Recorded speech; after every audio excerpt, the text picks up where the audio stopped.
Isopappani eli lapsuutensa Pyhärannassa, Raumalla. Hän rakensi talon lähelle omaa lapsuuden kotiaan vuonna 1947. Mummini oli tuolloin noin vuoden ikäinen. Mummillani oli paljon pienempiä sisaruksia. Hän joutui aina huolehtimaan heistä, kun isoisä vanhemmilla oli muuta töitä. Isopappani oli usein tekemässä puutöitä metsässä. Tuohon aikaan ei ollut leluja, joten mummini pelasi pihapelejä muiden lasten kanssa sekä urheili paljon. Yleisurheilu oli kuulemma kivaa.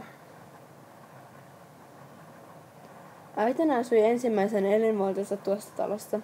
Kun isovanhempani ja hän muutti pois lähellä Rauman keskustaan, he kuitenkin kävivät usein vierailuilla. Talossa tuli sisarusten, heidän puolisoidensa ja lasten niin sanottu kokoontumispaikka. Siellä käytiin syömässä aina välillä ja ihan muuten vain kahvittelemassa ja rupattelemassa niitä näitä. Nykyään tuo talo on perheeni mökki. Olemme remontoineet sitä ja ottaneet vanhoja tavaroita käyttöön.